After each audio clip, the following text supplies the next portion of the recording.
Selamat siang para sahabat wanita yang saya banggakan, selamat datang dan terima kasih sudah bergabung di Masterclass pertama dalam rangkaian program Indonesian Women's Forum 2021 yang berjudul The Future of Freelancing. Saya Tenik Hartono akan menjadi host atau moderator pada siang hari ini. IWF yang berlangsung mulai hari ini, tanggal 27 September, besok 28 dan lusa 29 September 2021 diprakarsai oleh Femina sejak tahun 2018 dan tahun ini untuk pertama kalinya digelar secara virtual. Keren banget kan? Tema IWF tahun ini adalah A Whole New World, Connect and Collaborate as Women Leader. Ingin mengajak seluruh perempuan Indonesia untuk saling menginspirasi, mengembangkan potensi, keterampilan, memberi dampak, sekaligus berjejaring kita semua yang ada di sini. Pada masterclass pertama di hari pertama IWF 2021 ini, saya akan memandu topik yang keren sekali deh pokoknya. The Future of Freelancing. Menekuni pekerjaan freelance di masa sekarang menjadi suatu hal yang wajar bagi sebagian orang, terutama kaum milenial ya. Bahkan pekerjaan yang mengusung gaya bebas, santai tapi tetap profesional telah menjadi tren tersendiri di kalangan ini. Menurut Pew Research Center, salah satu karakter generasi milenial adalah cenderung tidak loyal, namun bekerja secara efektif. Hal ini mendorong pekerjaan freelance menjadi sesuatu yang menarik untuk kaum milenial.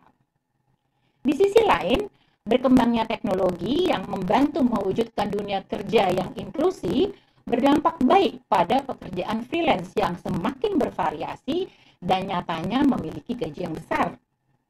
Badan Pusat Statistik Indonesia mencatat sebanyak 33,34 juta orang bekerja per waktu atau freelance per Agustus 2020. Ini di masa pandemi loh ya.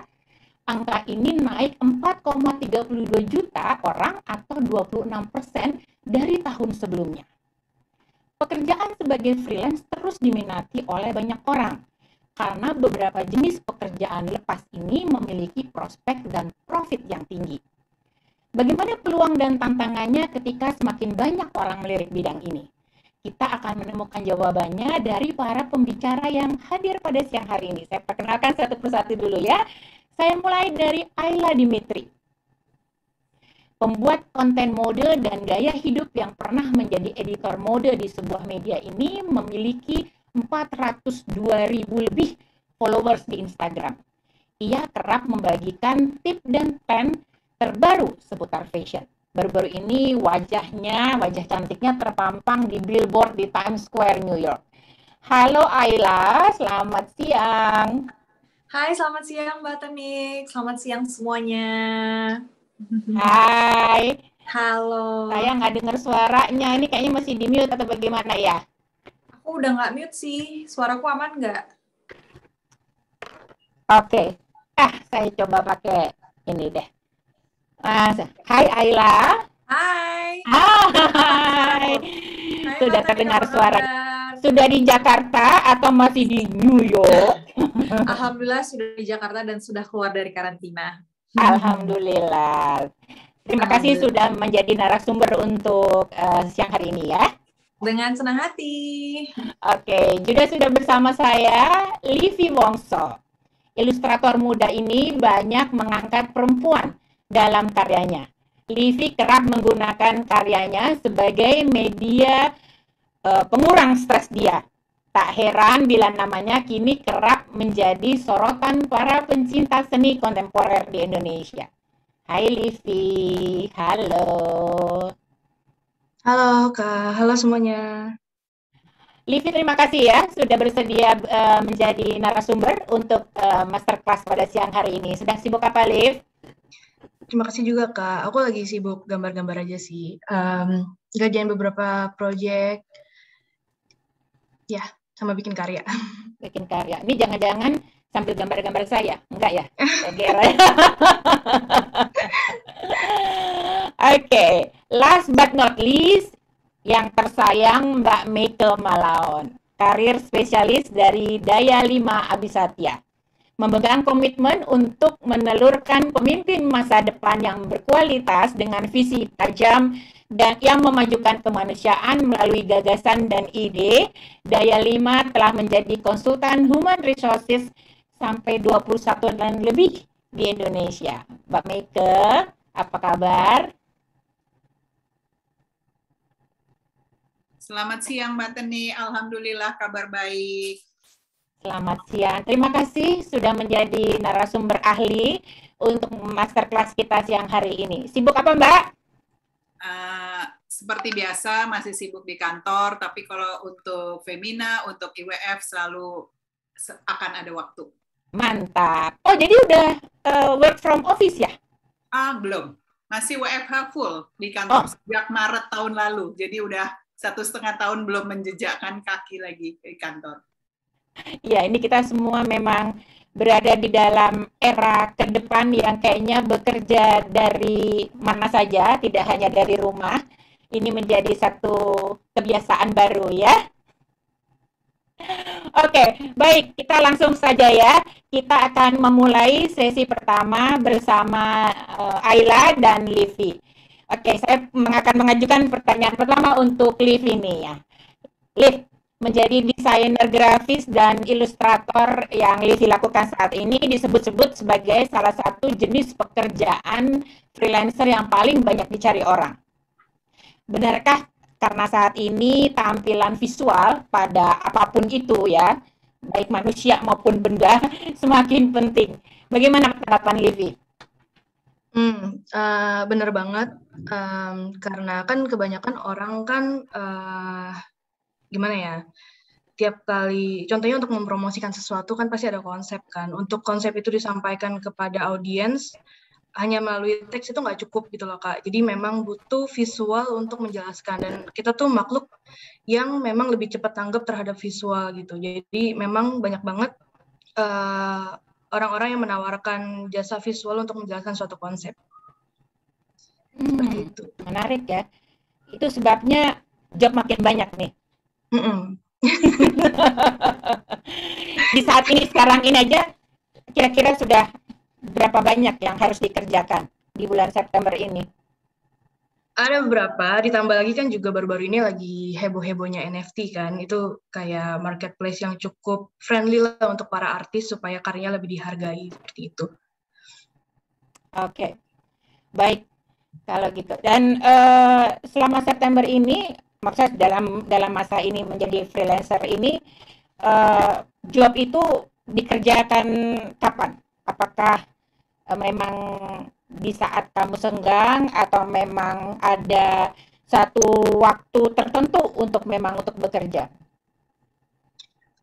Kebetulan aku udah jadi freelance ilustrator itu sejak tahun 2017 ya Kak. Awalnya memang karena suka gambar aja, tapi begitu masuk ke dunia pekerjaan kan akhirnya ego ada yang harus ditekankan. Jadi untuk ngelakuin pekerjaan ya harus komitmen gitu.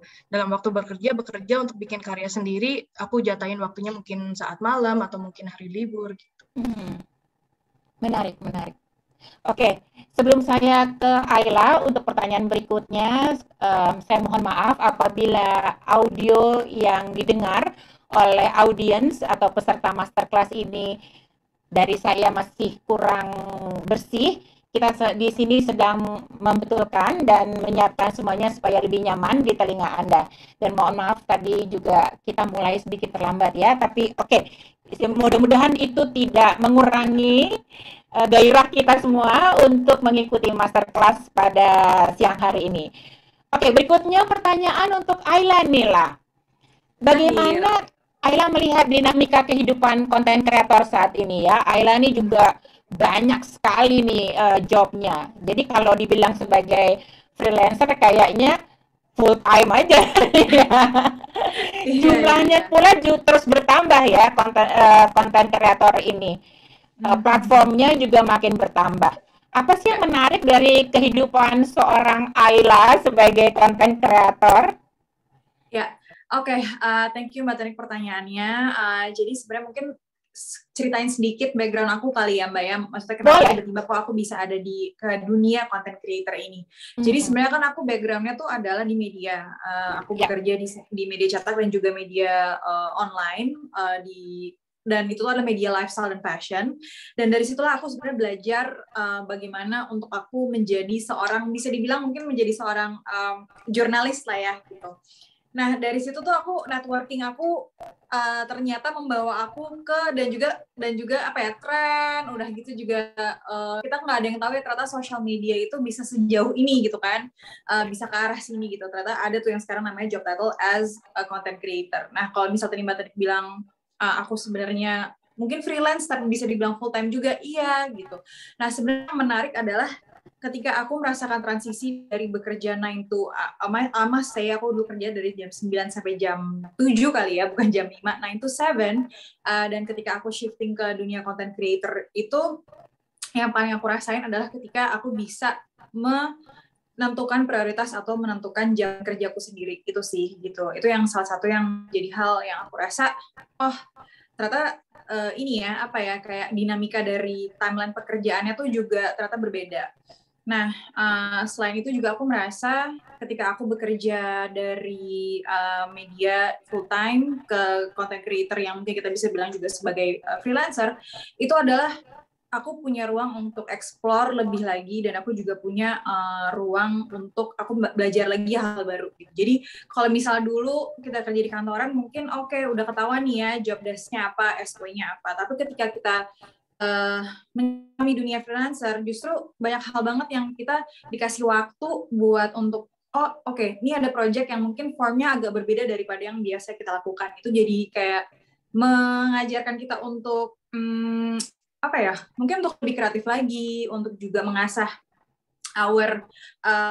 kadang-kadang kan kita pengennya jadi belajar hal baru lagi kayak gitu. Dan menurut aku kalau dilihat di sekarang ini kan memang content creator tuh jumlahnya semakin banyak, platformnya juga semakin banyak dari Instagram, YouTube, TikTok, gitu juga platform-platform yang lain gitu. Sebenarnya semakin seru karena memang audiens Indonesia tuh luas sekali gitu dan hampir setiap content creator itu memiliki audiensnya masing-masing dan juga mereka memiliki pilar-pilar konten yang mereka memang sudah pegang gitu. Kayak misalnya aku mungkin fashion, lifestyle, beauty, traveling gitu dan mungkin teman-teman yang lain ada yang otomotif atau misalnya ada yang ngebahas mengenai motherhood, ada yang mengenai dan segala macamnya gitu. Jadi sebenarnya kalau bisa dibilang persaingannya aku sih mungkin nggak bisa bilang persaingan secara per se ya, karena aku merasa karena kita punya audiensnya masing-masing sih gitu.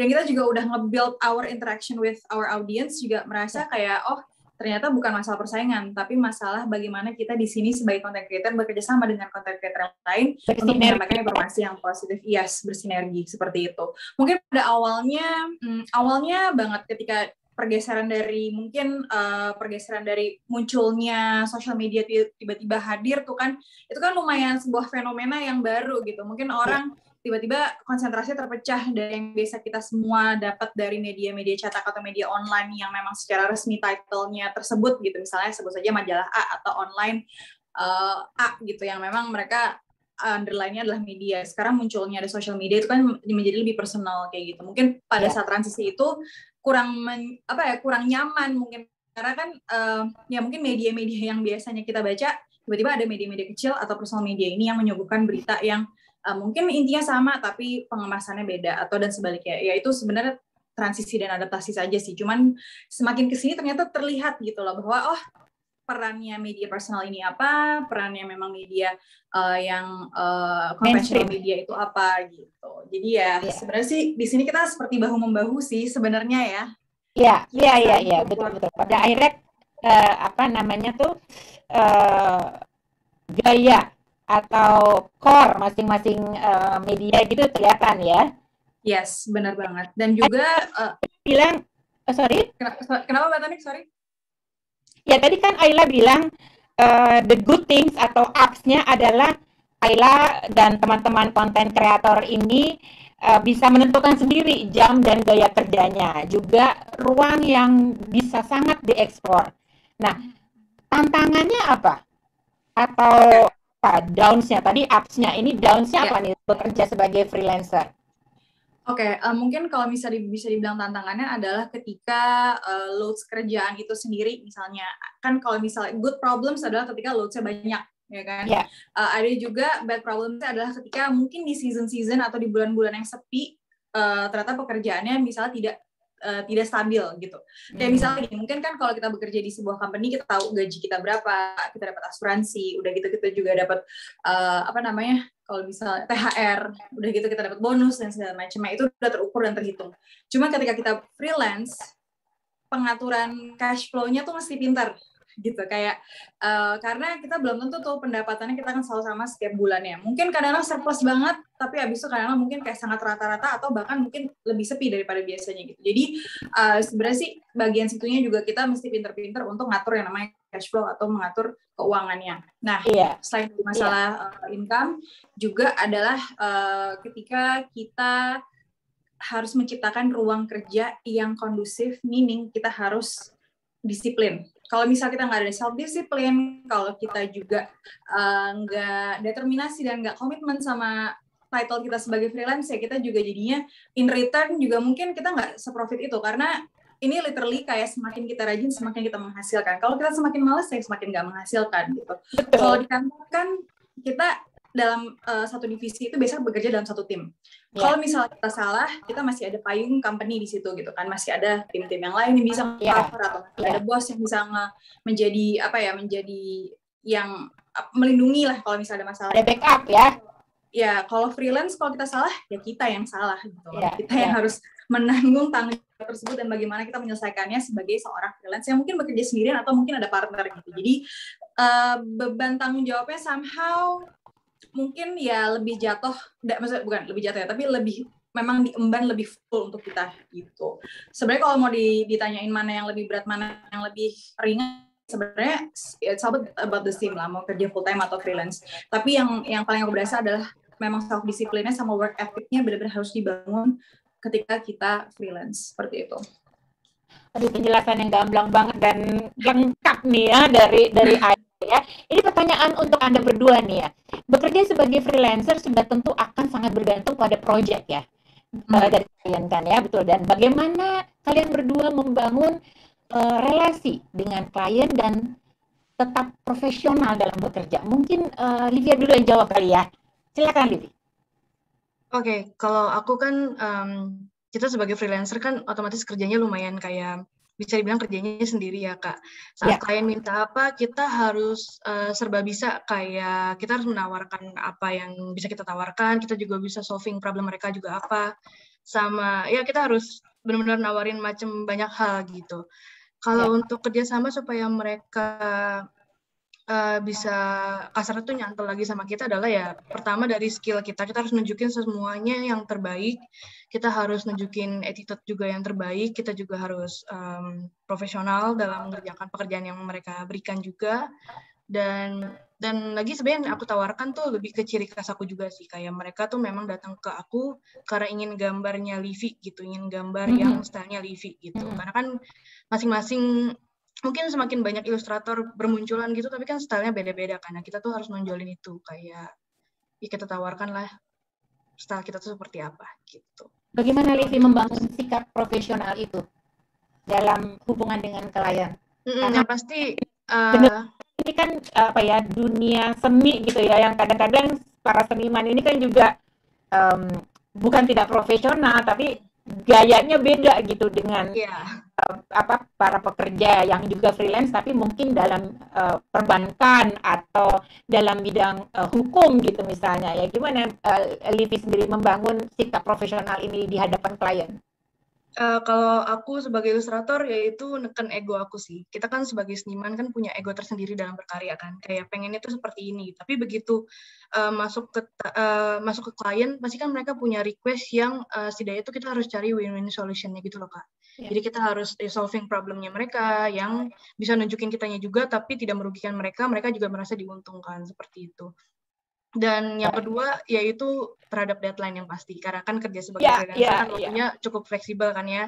Apalagi juga aku tuh kerjanya lumayan ngalong gitu, jadi kayak dapat inspirasinya pasti tengah malam gitu. Nah tapi ya itu solving problemnya kayak kita tuh harus ngerti gimana kecepatan kita bekerja sampai akhirnya kita bisa menjamin deadline yang ditentukan oleh klien. Betul. Biasanya berapa lama sih Livi bisa mengerjakan satu project begitu? Aku tergantung dari request-nya mereka, kira-kira mau serumit apa. Terus kan kadang-kadang ada klien yang minta untuk aset-asetnya dipisahkan. Itu aku harus kenal dulu nih, kira-kira aku bisa seberapa lama dari proses sketsa, digital coloring sampai final. Soalnya kan aku kebetulan medianya cat air kan, jadi emang butuh waktu lebih lama. Gitu. Keren. Kalau Ayla gimana, Ayla? Bagaimana membangun relasi dengan klien dan tetap bersikap profesional sebagai seorang konten kreator, apalagi di bidang gaya hidup dan fashion nih? Ya.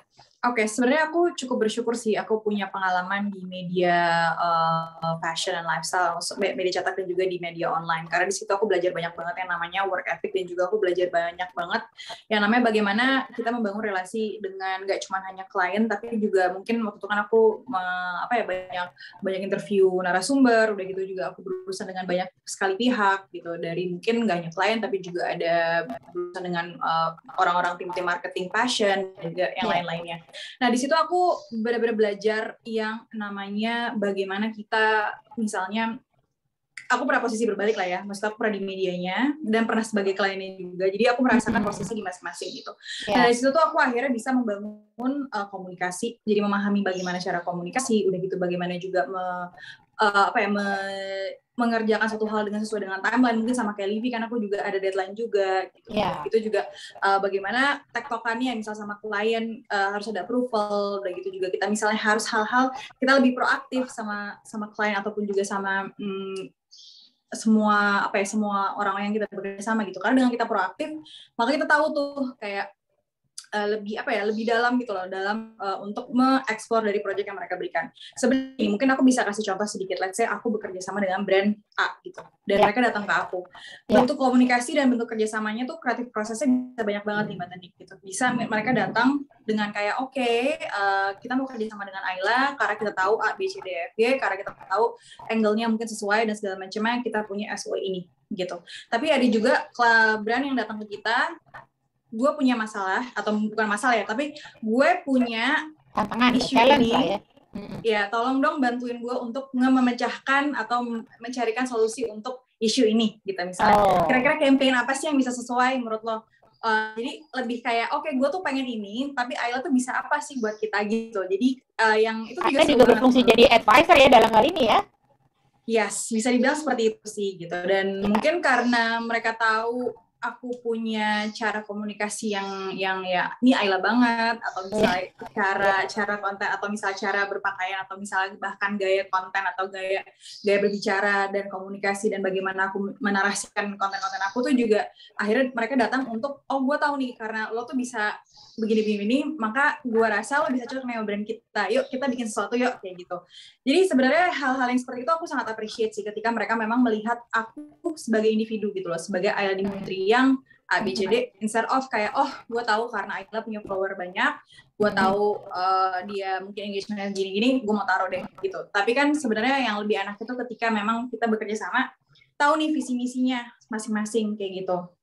Itu menurutku membuat juga relationship dengan klien dan bekerja sama jadi lebih enak ketika kita bisa satu sama visi misinya, udah gitu juga kita juga sama-sama appreciate what we already built selama ini. Nah, udah gitu juga sebenarnya yang namanya profesionalisme itu tuh nggak serta-merta kita miliki dalam satu malam gitu loh Mbak Tanik. Itu harus dilatih dan harus dipelajari yang namanya profesionalisme. dengan sesimpel bagaimana kita mereply email klien, atau misalnya bagaimana kita juga approach mereka, bagaimana kita juga bisa menyampaikan ide kita, gagasan kita. Ketika virtual meeting juga berpakaian yang tepat ya. Yes. Bahkan cara bagaimana kita ngobrol aja dengan klien itu juga itu bisa menandakan bagaimana kita nih orang yang warm, terbuka apa enggak, atau transactional aja atau enggak gitu kan. Kan kita juga kepengen relationship kita sama klien itu nggak cuma transactional doang gitu. We want to be them as our family, as our friends, our colleagues, di mana nanti in the future kalau kita punya kolaborasi lagi atau kerjasama lagi udah enak gitu. Jadi dan aku orangnya insya Allah nggak hitung-hitungan kalau misalnya memang kita bekerja sama dengan klien itu enak gitu loh. Jadi kalau misalnya emang udah enak pasti aku juga akan senang sekali untuk mengerjakannya gitu. Justru itu, jadi rezeki datang terus ya, Ai ya? Yes. Insya Allah begitu. Sempat bilang tuh ya, dulu bekerja di perusahaan media, baik media cetak maupun media daring. Jadi ada payung company gitu. Jadi ketika pekerjaan itu datang ke Ayla akhirnya untuk mengerjakan sebuah project, itu sudah diurus lah oleh company.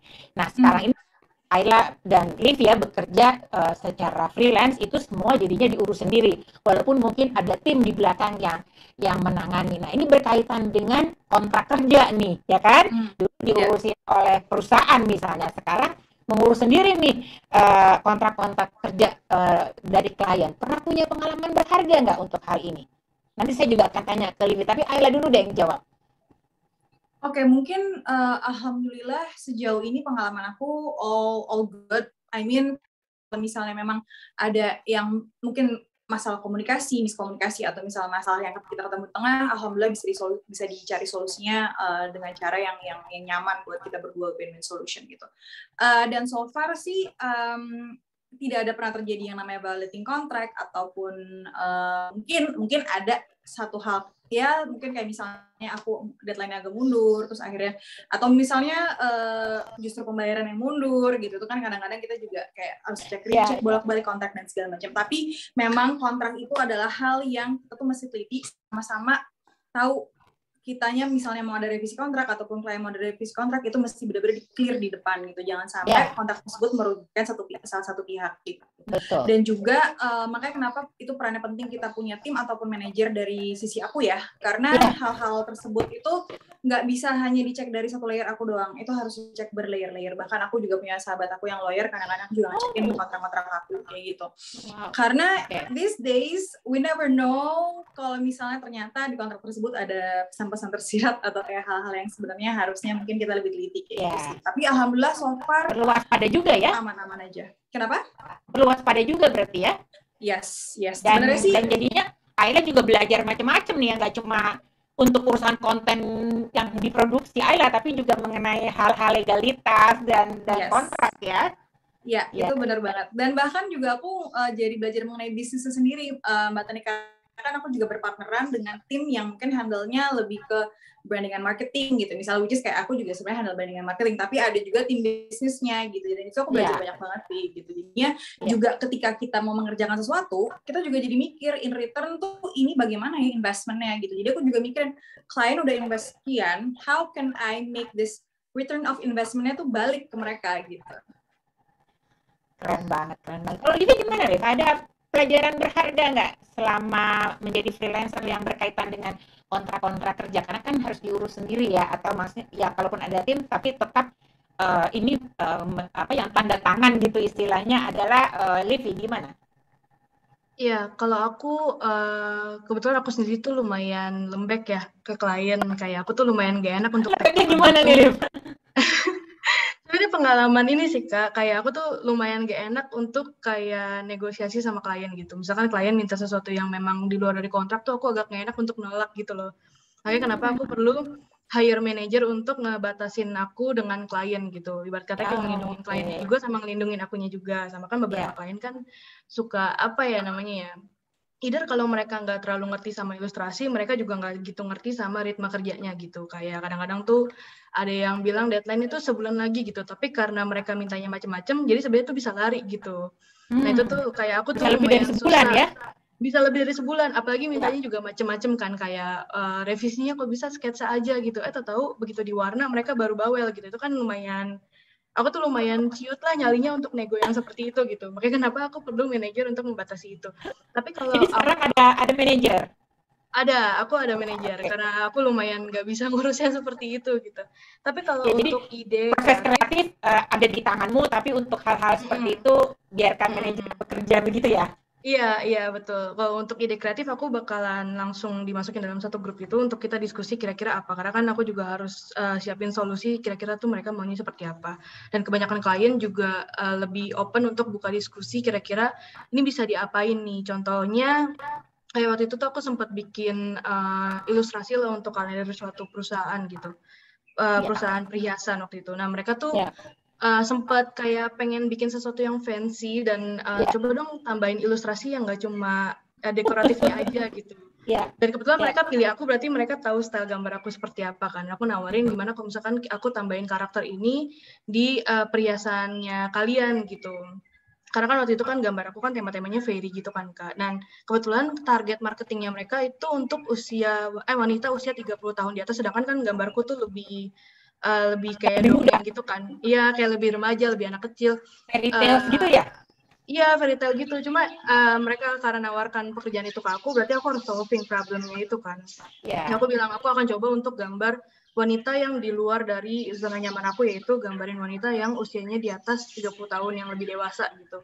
Terus aku coba gambarin perhiasan, aku coba masukin foto perhiasannya juga supaya produk mereka tuh juga stand out gitu. Jadi nggak cuma gambarnya aja. Jadi aku coba gambarin wanita yang masuk ke dalam cincinnya dan segala macam gitu-gitu. Cuma kan emang ada beberapa orang-orang di perusahaan yang bisa dibilang nggak gitu mengerti soal seni dan segala macam ya. Jadi kayak mereka tuh suka ada yang komplain, tapi kok cincin bisa dimasukin orang? Kan cincin kecil gitu ya. Aku kasih solusinya dong kayak, kan produknya cincin kan kecil, kalau cuma dipakai di jari dari jauh tuh cincinnya sih nggak kelihatan Kak. Jadi emang harus orang yang masuk ke dalam cincin supaya produknya kelihatan, orang-orang juga bisa lihat seperti itu. Jadi perlu kemampuan itu ya, perlu kemampuan harus jelaskan seperti tadi Ayla bilang, kemampuan komunikasi yang tinggi juga ya. Harus dimiliki oleh freelancer untuk bisa menjelaskan konsep dari pekerjaan living misalnya kepada klien gitu ya. Iya, betul banget. Oke, baik kalau gitu.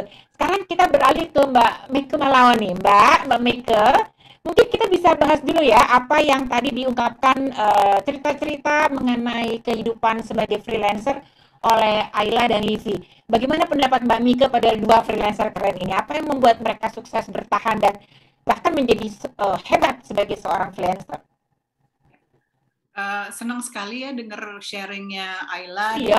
Keren-keren banget ya. Keren banget, luar biasa. Terus yang saya paling note adalah bahwa dua-duanya itu betul-betul tahu mereka mau apa. Jadi itu yang paling mendasar sih buat saya, yang kelihatan betul di Ayla maupun di Livi bahwa memang ini adalah pilihan yang mereka sudah tahu akan dijalani dengan segala konsekuensinya.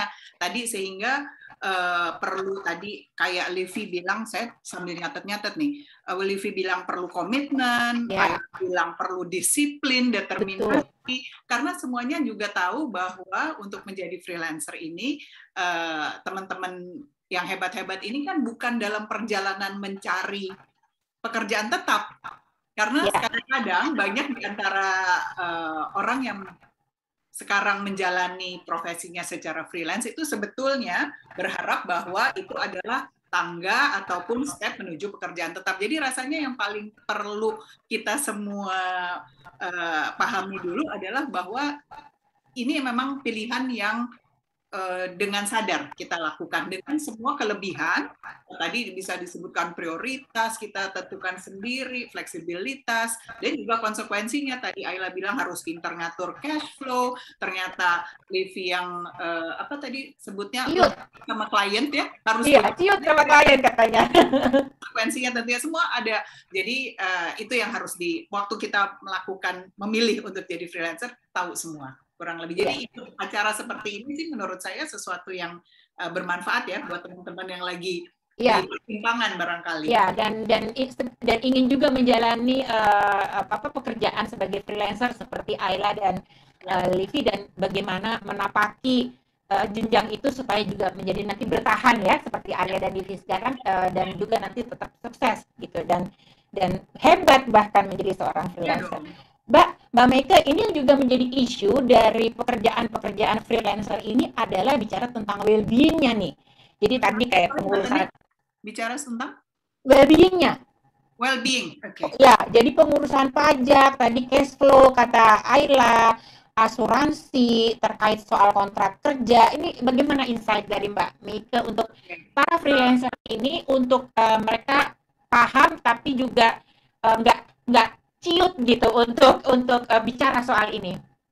Ya, well-being itu memang banyak ya isu yang berkait dengan itu kan. Well-being itu adalah rasa nyaman terhadap posisi kita sekarang dan kita merasa sehat baik fisik maupun mental, karena seperti yang kita tahu waktu zaman masih BC before COVID itu banyak sekali teman-teman yang kerja secara full time di satu korporasi atau di organisasi kan keluhannya adalah travel time ke kantor yang luar biasa, kemudian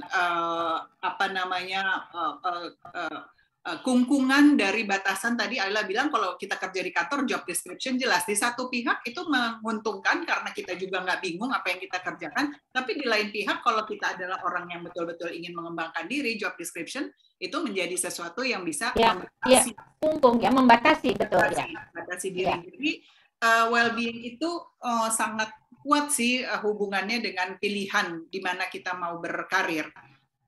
Sebelum pandemi 2019 itu saya punya data bahwa ada 700.000 pekerjaan yang ditinggalkan oleh para pekerjanya di Amerika nih ya. Karena bukan PHK ya, bukan karena bisnisnya yang turun, tapi ini para knowledge workers ini, orang-orang kreatif, orang desain, orang teknologi ya, banyak memang secara sadar memutuskan untuk berhenti bekerja. Full time ya, bekerja full time di perusahaan Mbak Teni. Karena alasan tadi kebebasan berkreasi, karena alasan fleksibilitas waktu, fleksibilitas hal-hal yang lain. Jadi memang by choice itu mereka lakukan, sehingga memang bisnis rekrutmen di tahun 2019 dan kemarin itu betul-betul jadi naik karena juga korporasi jadi kehilangan dan juga perlu ada terobosan untuk mengakomodasi kebutuhan korporasi yang tetap ada dan kebutuhan well-being teman-teman yang ternyata beberapa di antara kita yang merasa bahwa nggak bisa dengan bekerja yang terlalu terstruktur. Terlalu terstruktur dan dalam tanda kutip terkungkung ininya ya, kreativitas itu tadi ya. Ada batasan. Ada batasan, iya. Tapi semuanya tentu ada kelebihan dan kekurangan. Ada kelebihan dan kelemahannya, betul-betul. Dan noted Mbak Meike, dan sekarang saya persilakan Mbak Meike untuk menyampaikan paparannya. Katanya punya paparan mengenai kehidupan freelancer nih. Silakan Mbak Meike. Ada 4 slides ya Mbak Teni ya. Dan saya rasa semua tadi udah dibicarakan sama Ayla dan juga oleh Livi. Silakan boleh dibantu ya teman-teman. Oke. Ini sekarang juga kita selain dengar freelancing suka dengar gig economy gitu ya, lebih zaman sekarang gitu kayaknya.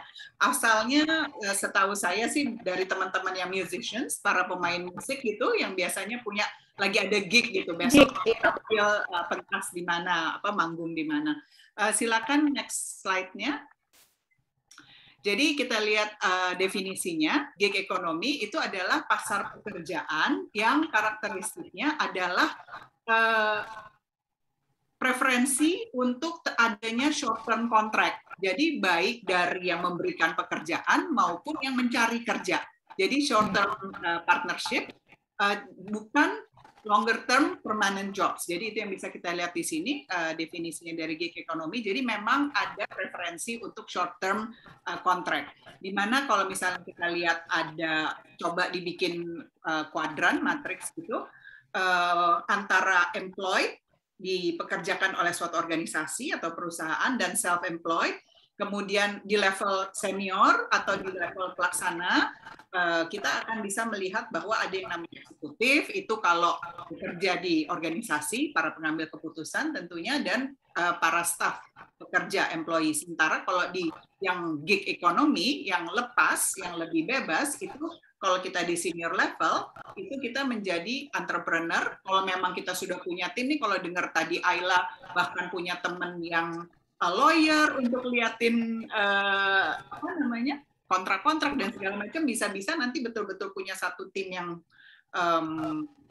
strong gitu, yang kuat, sehingga betul-betul menjadi entrepreneur. Dan kalau yang kita bicarakan secara umum, pada umumnya nih teman-teman yang kita sebut sebagai freelancer. Ini menggambarkan beberapa variasi ya, Mbak Tani, teman-teman semua. Yeah. Oke, next-nya.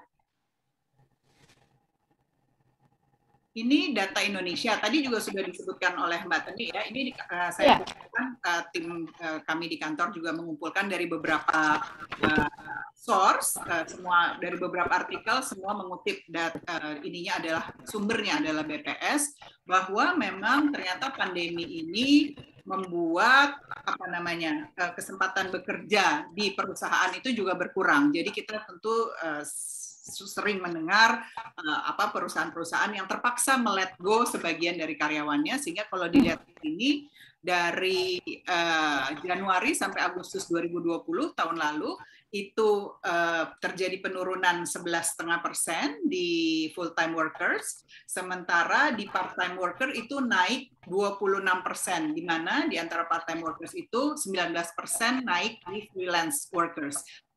Sepertinya ada perbedaan definisi yang nggak terlalu maksudnya BPS itu membedakan antara yang namanya part time workers dengan freelance worker.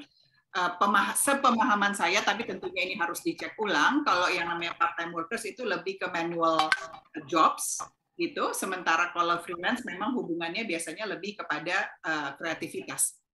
Kurang lebih gambarannya, jadi memang pandemi itu membuat kesempatan bekerja di korporasi menurun, dan juga menumbuhkan, on the other hand, menumbuhkan namanya lapangan-lapangan pekerjaan, kesempatan baru, peluang baru untuk para freelancer dan part-time workers. Silakan selanjutnya. Menarik sekali datanya ya Mbak Meike ya. Iya, jadi kita bisa, tergantung kita ya, mau melihat itu sebagai pukulan atau peluang gitu. Peluang gitu. Dari berapa tahun belakangan kita sudah merasa sangat menderita gitu di kantor, mestinya ini jadi suatu langkah, tinggal menuju satu dinamika baru gitu ya. Betul. Ini yang tadi kita bilang tentang pro dan cons dari pilihan apapun yang kita buat. Di sini dibedakan antara yang pemberi kerja di atas dengan kita sebagai yang bekerja, yang di bawah, yang kita sebut di sini kita golongkan sebagai freelancers ya. Tentunya yang positif kita lihat di sebelah kiri, mulai dari employers juga punya keuntungan loh Mbak Teni dan teman-teman untuk mengemploy teman-teman freelancer ini. Karena apa? Karena dia lebih fleksibel. Kalau pekerjaan order sedang memang menumpuk, dengan mudah mendapatkan tambahan tenaga gitu ya. Dan saving tentunya pada akhirnya pada budgetnya. Karena kalau kita hiring perusahaan dan organisasi yang hiring teman-teman full time, tentunya harus menanggung yang lebih tinggi gitu ya. Kemudian professional quality, karena pastinya kita meng-hire orang sudah datang dengan kebiasaan mereka masing-masing. Jadi kalau misalnya di dalam perusahaan kan tanggung jawab perusahaan untuk meningkatkan skills-nya para pekerja. Si karyawannya ya, maksudnya pekerja di dalamnya ya. Sementara kalau kita hire freelancer, kita expect Mbak Ayla, Mbak Livi datangnya memang udah sebagai orang-orang mumpuni di bidangnya masing-masing gitu.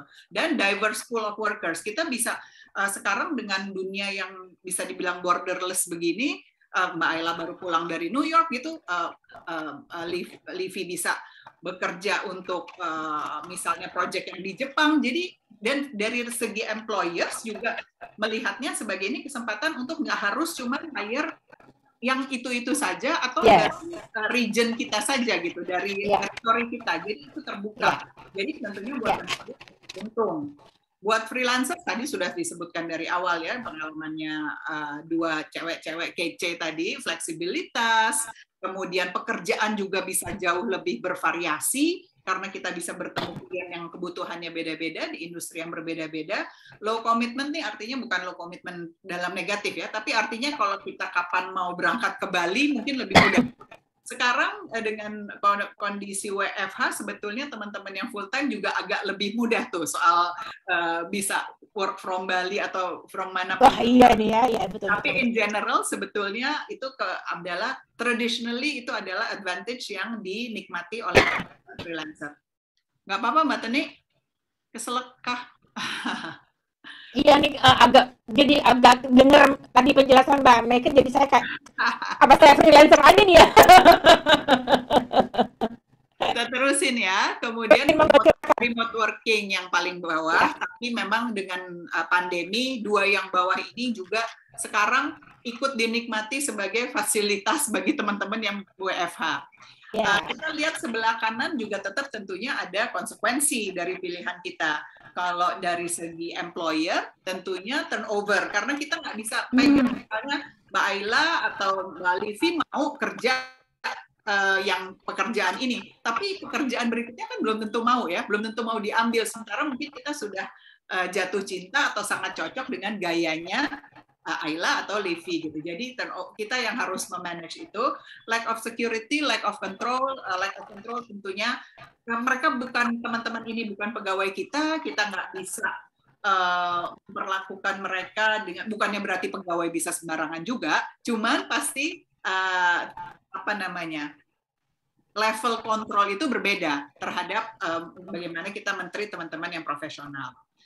Kalau kita lihat yang di bawah, tadi sudah disebutkan juga dari sisi orangnya, tentunya kita nggak dapat asuransi. Kalau kita kerja di kantor, kita punya asuransi kesehatan, punya allowance ini itu, gitu ya. Kan udah jelas. Ada tunjangan pensiun kadang-kadang ya Mbak. Pensiun, ada kita ikut BPJS sudah diurusin sama. Sudah diurusin, betul. Jadi banyak kemudahan yang didapatkan dan itu tentunya bukannya tidak bisa didapat, harus dikerjakan sendiri oleh teman-teman. Ya, diupayakan sendiri ya Mbak ya. Ya, karena sekarang juga setahu saya kayak BPJS TK itu bisa menanggung, maksudnya mau memberikan jaminan kepada teman-teman dengan berbagai, jadi bukan hanya yang bekerja di organisasi. Kemudian less stability udah pasti, dan personal expense, jadi pasti naik. Kayak kalau kita kerja di kantor misalnya naik Bluebird ada saya kok ngomong brand, naik taksi ada voucher gitu ya Mbak Teni. Kalau kita bekerja sendiri self employed tentunya itu ada bayar sendiri. Itu kurang lebih. Oke, ini sebetulnya sesuatu yang udah diketahui. Slide yang berikutnya. Ini slide terakhir ya Mbak? Ya, slide terakhir satu lagi. Oke, ini yang sebetulnya cuma di sini nih. Saya mau bilang bahwa untuk teman-teman freelance itu yang di tengah tiga nih, yang human capital, knowing how, social capital, knowing whom, personal capital, dan motivation, knowing why. Jadi tadi saya bilang yang perlu kita beresin dulu pertama-tama yang paling kanan, personal capital, motivation. Jadi kita tahu kenapa kita dengan sadar jadi freelancer gitu ya, Mbak Teni, bukan dengan terpaksa atau terjebak gitu. Kemudian kalau human capital, kita tahu betul kekuatan kita, talent kita, gift kita, dan kita harus selalu asah. Tadi juga saya dengar dari Livi dan Ayla bahwa harus selalu belajar gitu ya, apa yang kita memang miliki dan bisa kita tawarkan. Kemudian dan tidak cuma hard skills, technical skills, termasuk soft skills tadi, belajar untuk negosiasi, belajar untuk komunikasi dengan jelas, belajar untuk kolaborasi, itu kan hal. Jadi hard skills dan technical skills juga mungkin di human capital. Akhirnya kalau memang kita sudah merasa perlu, kita harus membuild tim kita sendiri ya, yang ngurusin tadi.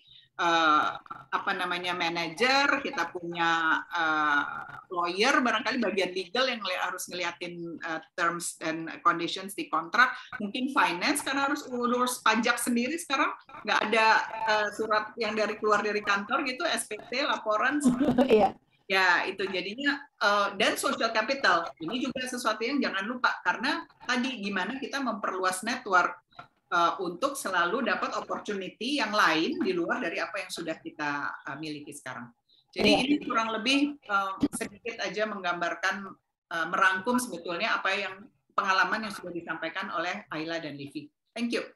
Waduh, ini benar-benar membuka mata dan wawasan sekali ya.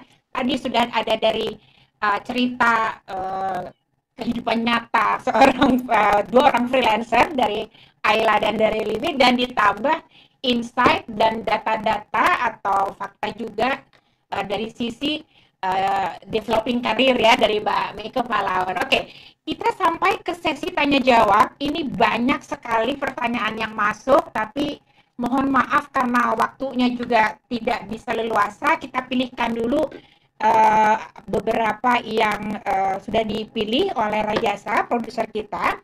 Ini ada dari Diar di Pontianak.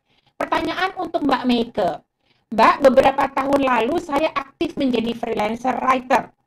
Setelah disibukkan dengan kehidupan menjadi stay at home mom dan membuka bisnis kuliner, ini saya ingin sekali kembali ke dunia freelance writing. Adakah tips untuk kembali ke dunia freelance setelah lama vakum, dan bagaimana menyusun kembali portfolio kita? Mengingat portfolio yang ada sudah ya berumur semuanya, jadi sudah lama gitu. Bagaimana nih Mbak Meike? Pertanyaan dari Diar di Pontianak. Diar, terima kasih pertanyaannya. Mbak Diar, terima kasih dan sukses ya. Saya doakan untuk yang akan kembali ke mencoba untuk masuk lagi menjadi freelance writer yang sebelumnya sudah ditekuni. Tentunya memang ada yang namanya, saya yakin Livi sama Ayla juga punya tuh portfolio. Jadi di dalam portfolio karya kita tentunya nggak ada masalah untuk memasukkan pekerjaan-pekerjaan yang dulu kita pernah lakukan. Tapi memang tantangannya sekarang kalau kita mau kembali, kita harus prototyping tuh namanya. Tentunya Livi, Ayla sangat familiar ya sama nama prototyping. Jadi perlihatkan apa kebiasaan dan tambahan yang baru yang kita bisa lakukan. Jadi memang yang saya sarankan adalah untuk banyak belajar, banyak melihat. Sekarang dengan teknologi mestinya membantu ya, tapi juga balik lagi determinasi. Bahwa mau balik lagi ke profesi kita yang sebelumnya, dan it takes time and it takes effort. Jadi bukan semudah simsalabim. Jadi saya wish you all the best untuk Mbak Diar di Pontianak, betul tadi ya Mbak Tani? Ya. Terima kasih Mbak Meike. Pertanyaan berikutnya ini untuk Livi dari Farida di Sidoarjo. Ini pertanyaannya pas banget nih, kayaknya Livi memang harus jawab nih. Bagaimana menghadapi teman yang mau hire jasa kita, tapi memaksa untuk minta harga teman? Ya, dengan kata lain terlalu murah gitu. Gimana nih Livi menyiasati ini? Semoga nggak ciut jawabannya. Ya. Ini harga teman atau malah tidak bayar sama sekali? Tidak bayar sama sekali. Oke, gimana nih?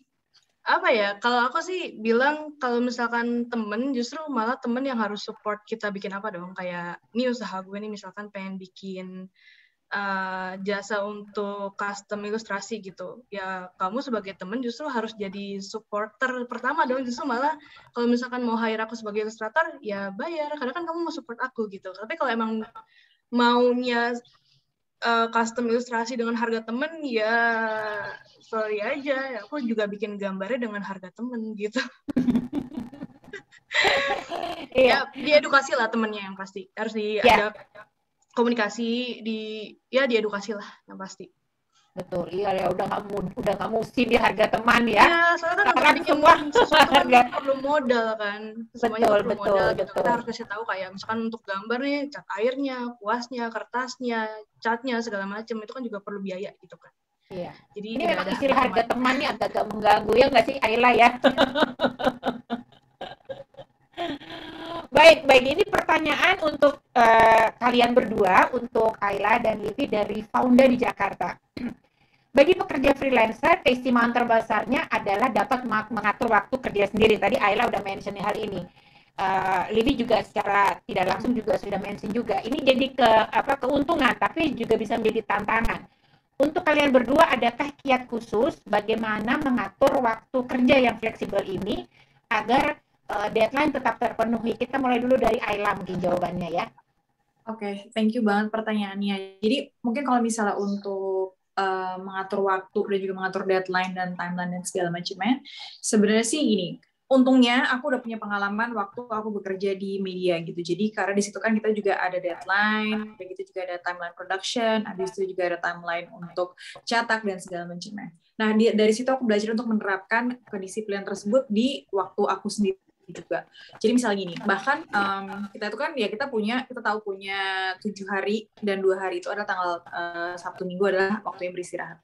Nah, aku biasanya mengisi jam kerja normal, seperti kayak misalnya aku mulai kerja itu kalau di tim aku itu adalah jam 9 atau jam 10 dan kita selesai di jam 5 sore. Di situ kita sebisa mungkin mengefisiensikan semua pekerjaan di jam-jam tersebut, di mana di waktu-waktu tersebut klien boleh hubungin kita, atau misalnya kita ada waktu meeting dengan klien, kita ada waktu diskusi dengan tim dan segala macamnya, sebisa mungkin kita isi di slot di waktu tersebut gitu.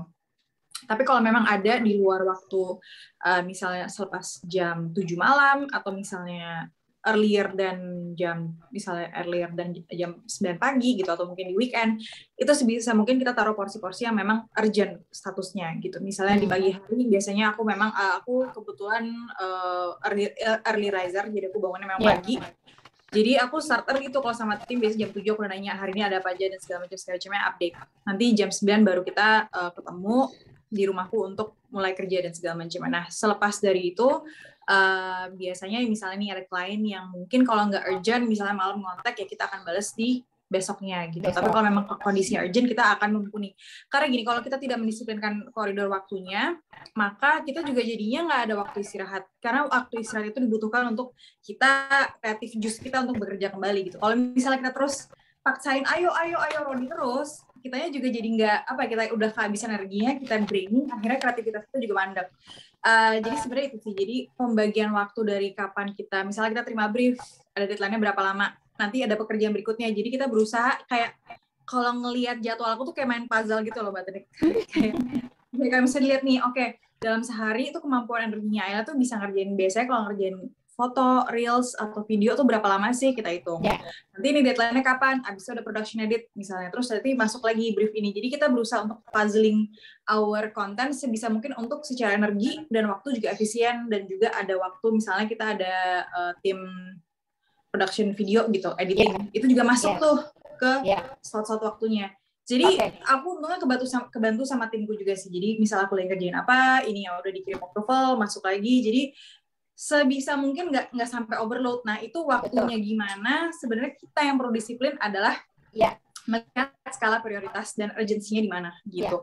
Ada pekerjaan-pekerjaan yang memang secara skala prioritasnya kita harus ngerjain, ada yang bisa kita turunin atau delegasiin ke tim, ada yang sebenarnya kita nggak perlu kerjain tapi bisa langsung nggak perlu dikerjain tuh, maksudnya kita abandon ya, tapi kita kerjainnya dalam skala yang se-efektif dan se-efisien mungkin gitu. Jadi ada skala prioritas gitu, kayak ini urgent harus diduluin, skala prioritas gitu. Kalau Livia gimana, Livia?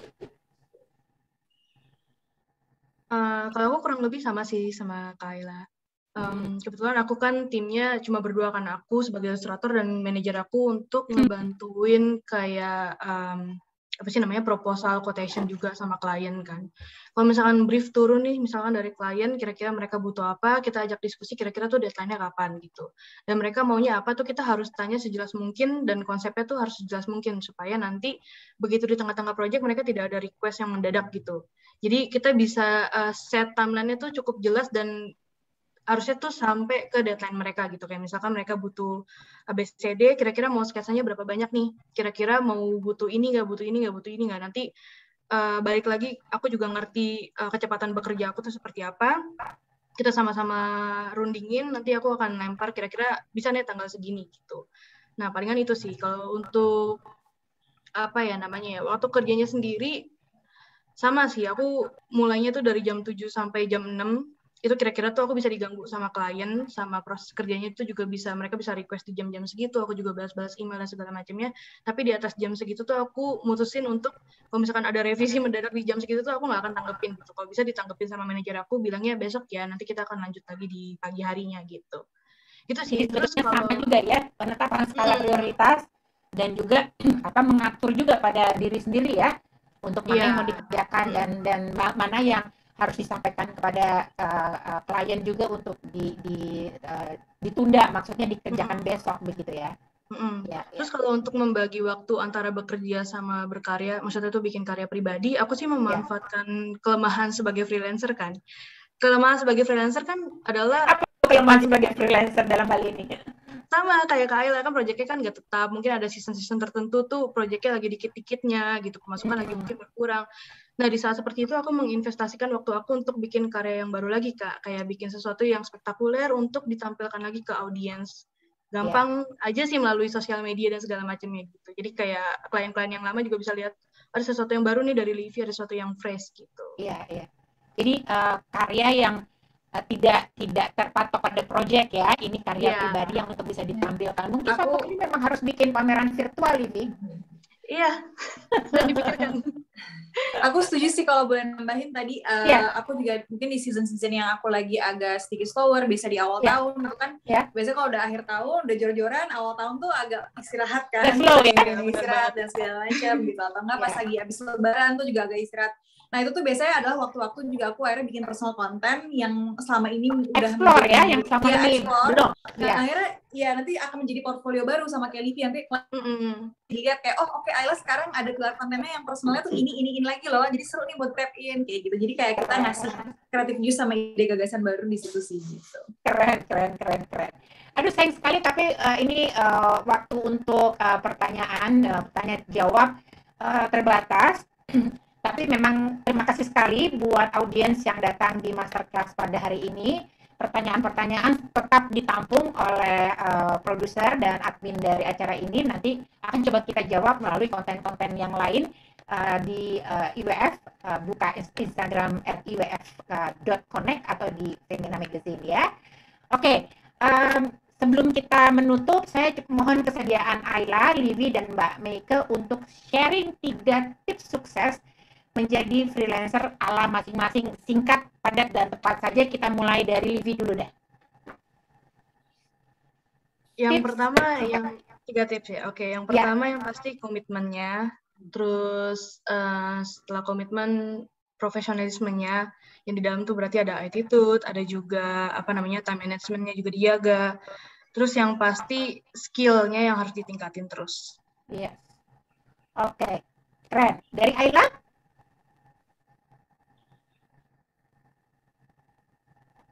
Ayla? Oke, mungkin kalau aku bisa nambahin untuk tetap explore, karena explore itu akan memberikan kreativitas. Jadi semakin kita banyak explore, semakin kita akan membuahkan banyak kreativitas untuk keluar. Dan satu lagi mungkin networking itu untuk juga membuat diri kamu tuh tetap terdengar di luar bahwa Ayla Dimitri yang ini gitu. Mungkin dan yang terakhir adalah disiplin, self discipline itu penting banget. Apa yang terakhir Ayla? Sorry. Self discipline. Yang terakhir apa Ayla? Maaf. Self discipline. Disiplin, oke. Freelancer tuh tadi self discipline Mbak Tani. Ya, disiplin dan jejaring itu tadi saya setuju sekali ya, karena itu penting juga untuk karir sebagai seorang freelancer ya. Terakhir dari Mbak Meike mungkin? Ya, ini tips sukses. Sebetulnya mengulang yang tadi disampaikan Ayla dan Livi, juga ada di slide saya yang terakhir. Jadi ada 3 hal. Yang penting adalah knowing how. Jadi betul-betul your expertise, your talents, your skills itu terus-terusan diasah. Juga your soft skills, jangan lupa karena itu juga sangat dibutuhkan. Kemudian yang kedua adalah social capital, itu knowing whom.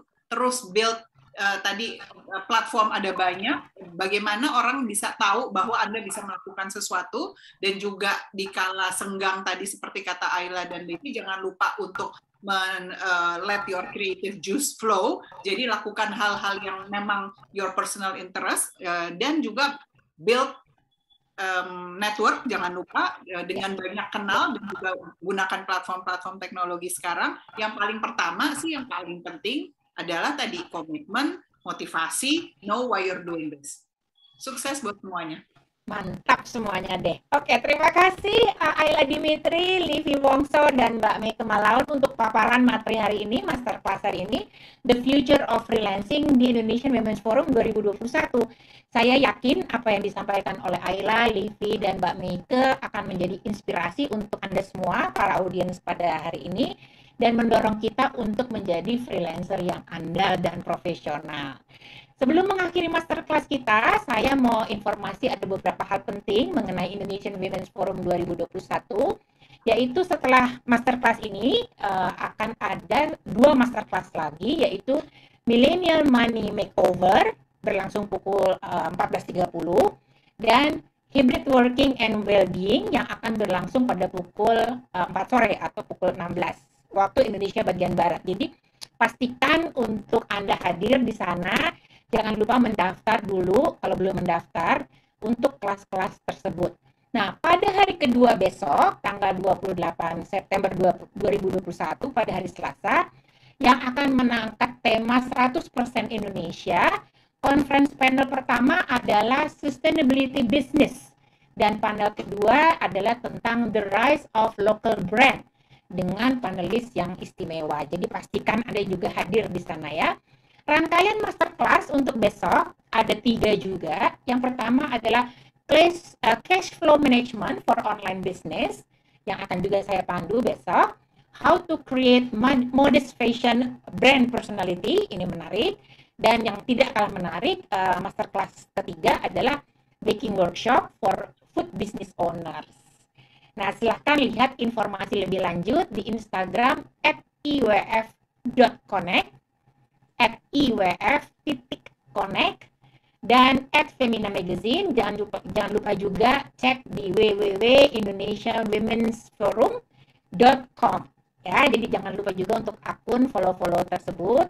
Dan untuk segera mendaftar mengikuti IWF hari kedua dan ketiga, dan pilih kelas yang Anda minati. Beberapa kelas memang sudah sold out, namun tidak ada salahnya juga untuk mencoba.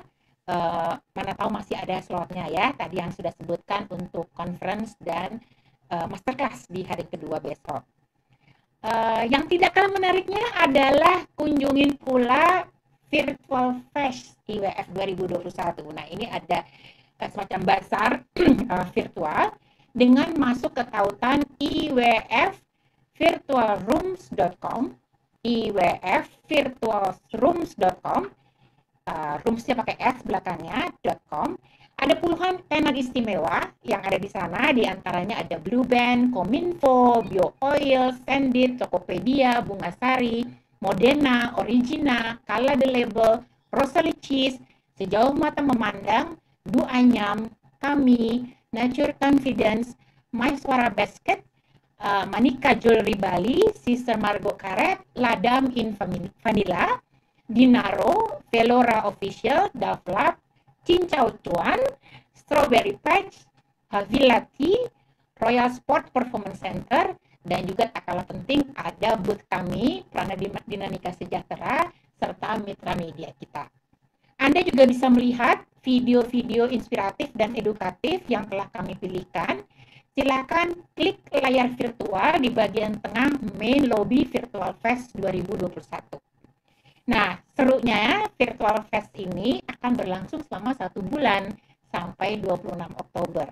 Jadi silakan kunjungi, belanja juga di sana bisa, dan kita dukung produk lokal ya. Oke, sebelum mengakhiri kebersamaan kita, kurang lengkap kalau tidak berfoto nih judulnya. Jadi, tapi saya akan mengajak para narasumber untuk berfoto bersama saya, Mbak Meike, Ayla, dan Livi, masing-masing udah dibuka kameranya tentunya ya. Yuk kita foto bersama, saya hitung ya, saya hitung mundur, kita foto, nanti akan diklik oleh teman-teman di sini. Dari kita narasumber dulu, baik.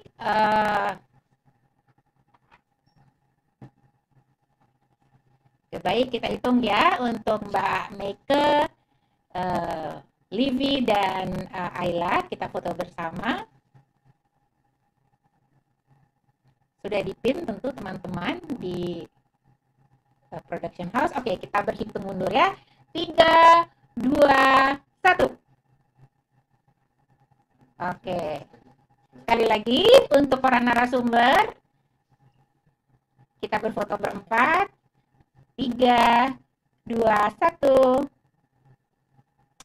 Oke. Baiklah, kalau begitu saya mau ingatkan juga nih, untuk sahabat wanita yang hadir di sini, jangan lupa untuk mengisi survei yang akan kami kirimkan melalui email yang Anda daftarkan ketika mengikuti seluruh rangkaian Indonesian Women's Forum 2021 ini. Jangan lupa isi surveinya ya, karena ada hadiah untuk pengisi survei yang beruntung. Jangan lupa pokoknya isi surveinya. Oke, kita sampai di akhir acara. Terima kasih Mbak Meike, Ayla, dan Livi sudah menjadi narasumber. Senang sekali Anda semua bisa memberikan gambaran dinamika kehidupan freelancer di Indonesia. Semoga ini menginspirasi. Terima kasih. Terima kasih Mbak Tani sudah terima mengajak kasih. aku. Terima kasih Mbak Tani. Senang Sama-sama. juga Terima kasih ya. juga semuanya. Terima kasih Baik. semua yang hadir. Semoga bermanfaat.